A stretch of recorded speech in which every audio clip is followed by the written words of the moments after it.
nous essaierons de faire des similitudes avec nos situations et nos propres combats. Pour mieux comprendre la situation de Jacob, je commencerai à rappeler sa vie avant son combat. Ensuite, on examinera le changement de comportement de Jacob à la fin de son combat. Et enfin, le dialogue entre les deux combattants. Jacob avait un frère jumeau qui s'appelait Ésaü. Et ce frère avait la préférence de son père. Jacob était alors jaloux des bénédictions qu'Ésaü allait recevoir de son père.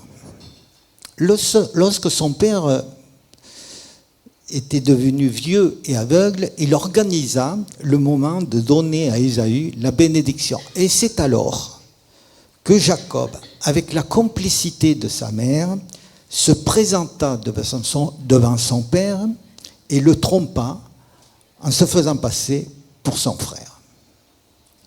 Il reçut ainsi la bénédiction de son père qui aurait dû être donnée à son frère. Mais quand Ésaü apprit cette tromperie, il exprima clairement sa volonté de tuer Jacob. Pour protéger Jacob, sa mère le fit partir alors très loin chez son oncle. Il lui dit qu'elle lui signalerait quand son frère n'aurait plus l'intention de le tuer. Jacob resta alors chez son oncle pendant environ 20 ans. Mais à la fin de cette période, les relations avec son oncle commençaient à se dégrader. Dieu dit alors à Jacob, « Retourne dans le pays de tes pères et dans ton lieu de naissance, et je serai avec toi. » Sa mère ne lui avait pourtant signalé aucun changement d'attitude de son frère. Mais Jacob prend néanmoins la décision de partir avec ses 2 femmes, ses 11 enfants, ses serviteurs et servantes et son immense bétail qui représentait une grande richesse. Durant son trajet de retour, Jacob se souvient de son frère et lui envoie alors des messagers pour lui signaler de son retour. Mais les messagers reviennent avec une très mauvaise nouvelle. Ésaü arrive à sa rencontre avec 400 hommes.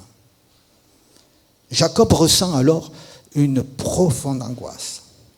Et cette angoisse est renforcée par la parole prophétique qu'avait dit son père à Ésaü. « Tu vivras de ton épée. » Ésaü était donc un guerrier, alors que Jacob, un berger. Jacob risquait d'être tué par son frère, mais certainement aussi ses femmes et ses enfants.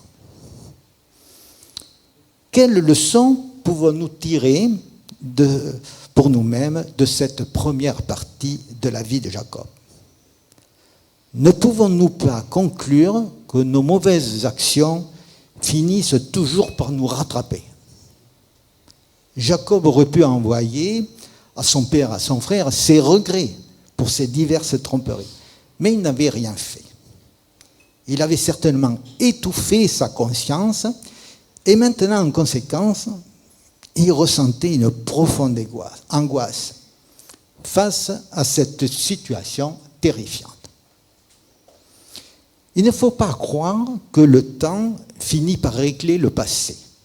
Non, le temps ne fait que maintenir nos situations dans leur état. Le seul moyen pour régler nos fautes est de les confesser à Dieu et d'exprimer nos regrets à ceux à qui nous avons fait du mal.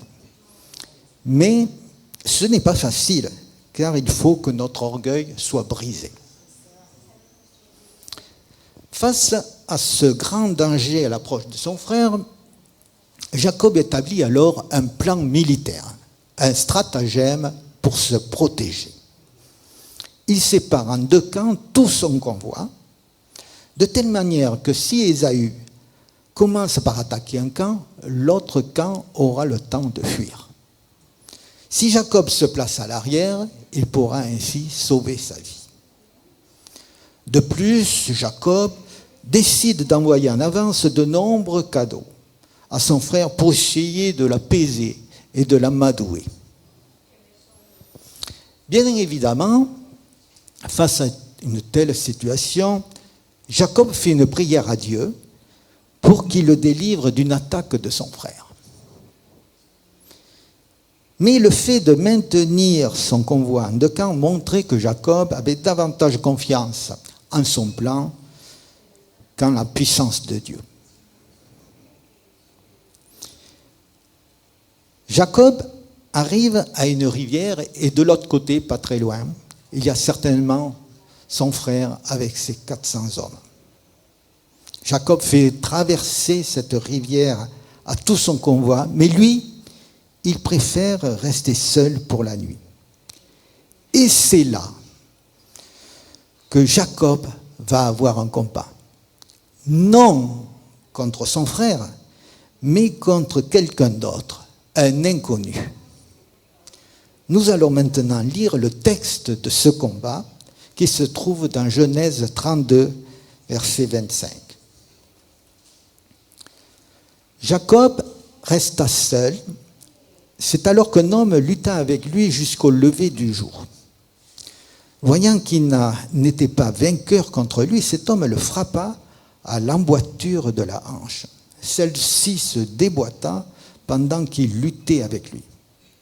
Cet homme lui dit « Laisse-moi partir, car l'aurore se lève. » Jacob répondit « Je ne te laisserai pas partir avant que tu m'aies béni. » Cet homme lui répondant « Quel est ton nom ?» Il répondit « Jacob. » Il ajouta « Ton nom ne sera plus Jacob, mais tu seras appelé Israël, car tu as lutté avec Dieu et avec les hommes, et tu as été vainqueur. » Jacob lui demanda « Révèle-moi donc ton nom. » Il répondit « Pourquoi demandes-tu mon nom ?» Et il le bénit là. Jacob appela cet endroit Péniel, car, dit-il, « J'ai vu Dieu face à face, et ma vie a été sauvée. » Le soleil se levait. Lorsqu'il passa Péniel, il boitait de la hanche.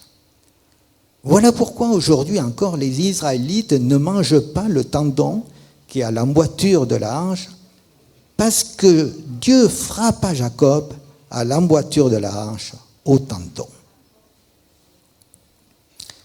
Ce combat peut paraître mystérieux. Quel est alors le sens que nous pouvons en tirer pour nous-mêmes ? Le livre du prophète Osée nous apporte un éclairage supplémentaire sur ce combat. En Osée 12, 4, il est écrit que Jacob a pleuré et adressé des supplications à son combattant. Le combat a donc été physique, mais également spirituel, et même certainement plus spirituel que physique. Ce combat a duré plusieurs heures durant la nuit, mais la Bible ne nous apporte aucun détail sur ces moments.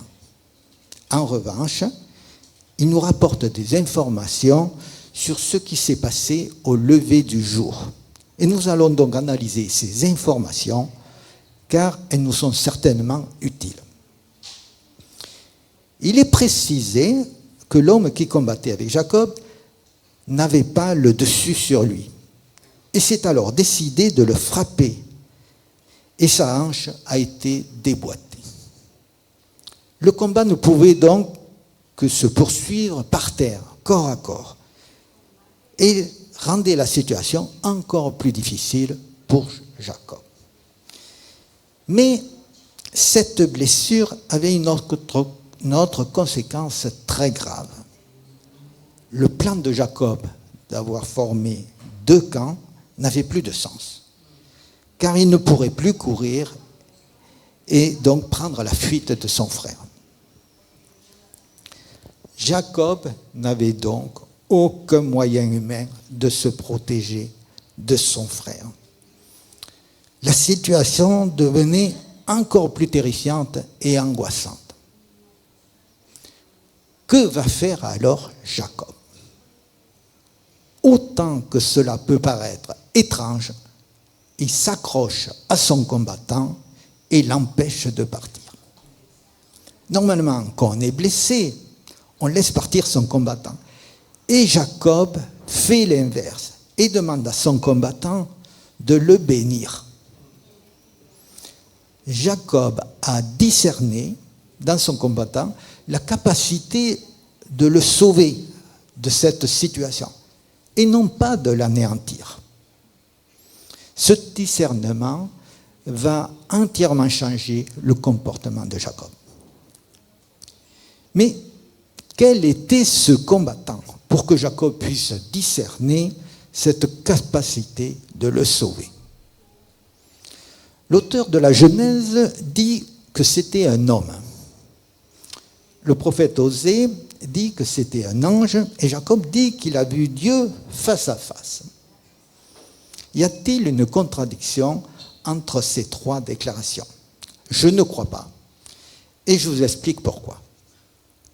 Un ange est un messager de Dieu qui accomplit une mission donnée par Dieu. Un tel messager peut avoir des formes différentes.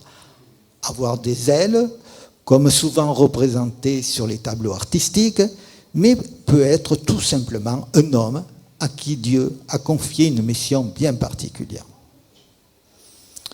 Et quand Jacob dit qu'il a vu Dieu face à face, parle-t-il d'une façon réelle ou imagée? Dans la Bible, il y a deux passages clairs qui indiquent que l'homme ne peut pas voir la face de Dieu. Le premier se trouve dans Exode 33. Moïse demande à Dieu de voir sa gloire. Et Dieu lui répond qu'il fera passer devant lui toute sa bonté, sa compassion, sa capacité à exercer la grâce, mais il ajoute que Moïse ne pourra pas voir sa face, car l'homme ne peut voir Dieu et vivre. Ce passage est important, car il nous montre que nous pouvons voir Dieu qu'au travers des faits et des événements qui manifestent sa bonté, sa compassion et sa grâce.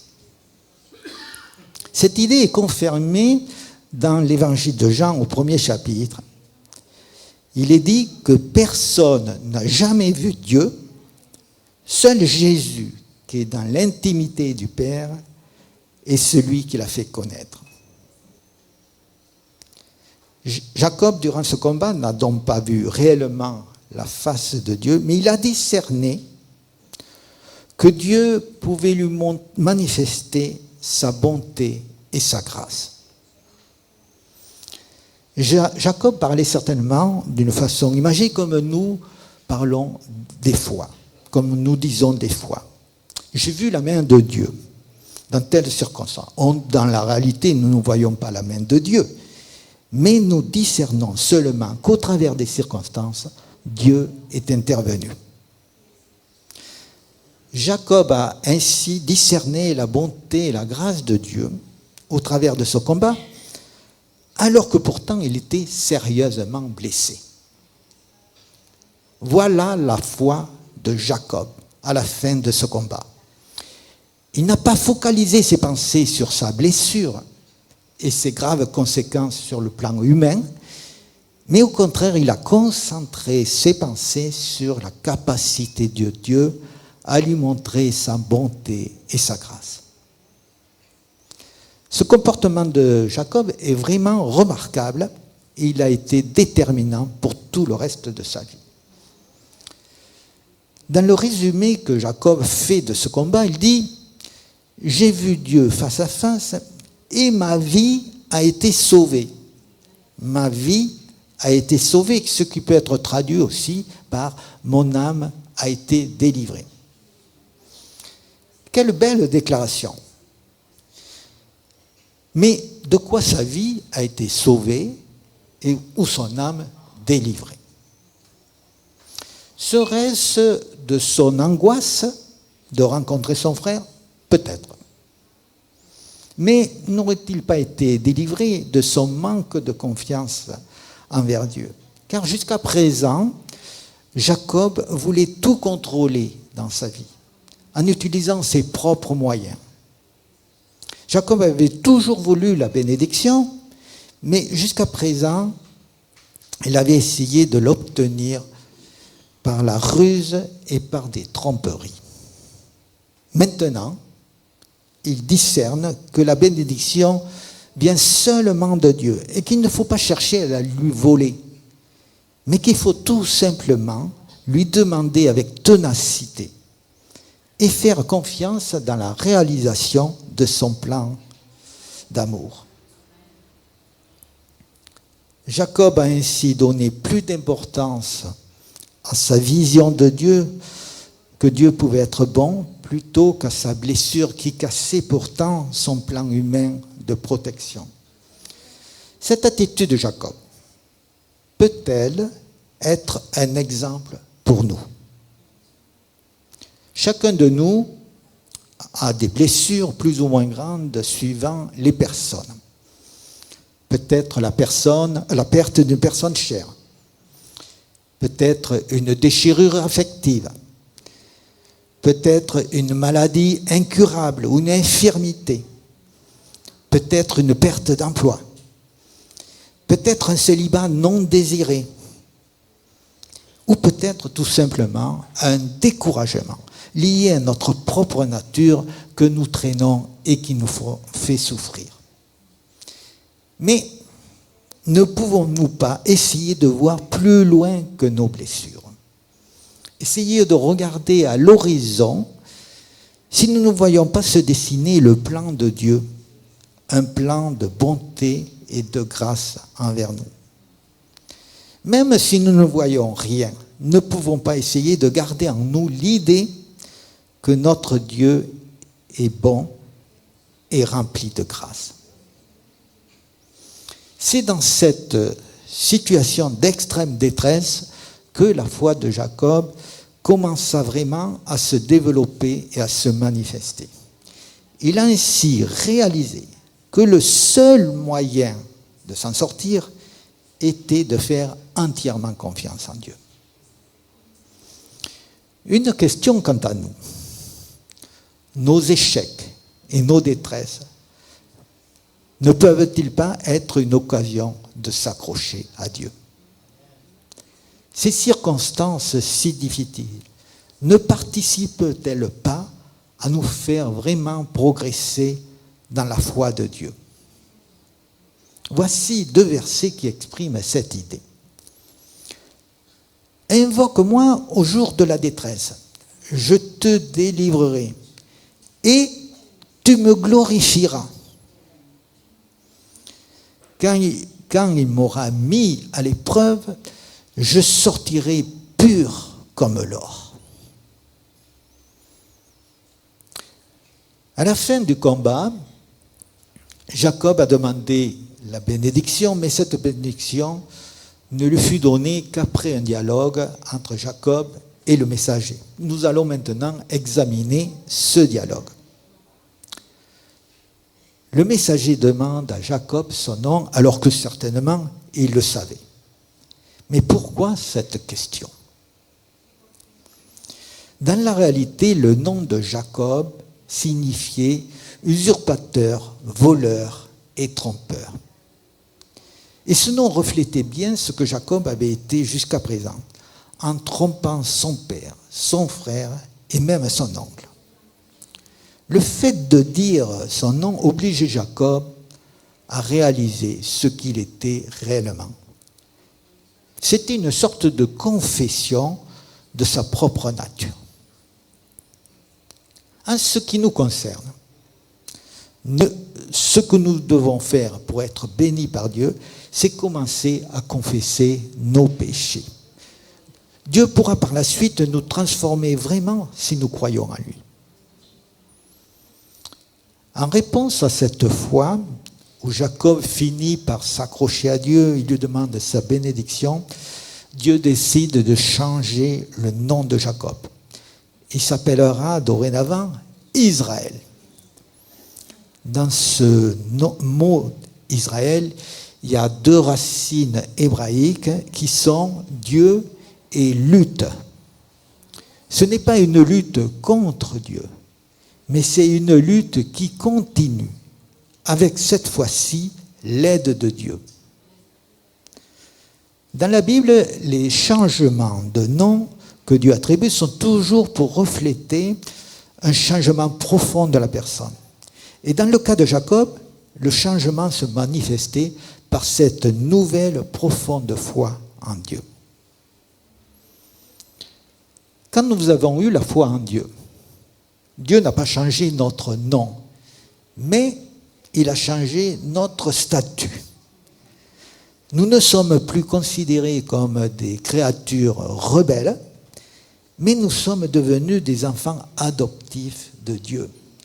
De plus, il nous a remplis de son esprit pour que nous puissions manifester la réalité de cette relation d'enfant. Pour poursuivre le dialogue, Jacob demande à son tour au messager son nom. Mais ce dernier ne lui donnera pas. Il retourne la question en disant « Pourquoi me demandes-tu mon nom ?» Ce retournement de question nous oblige à réfléchir comment nous utilisons le nom de Dieu.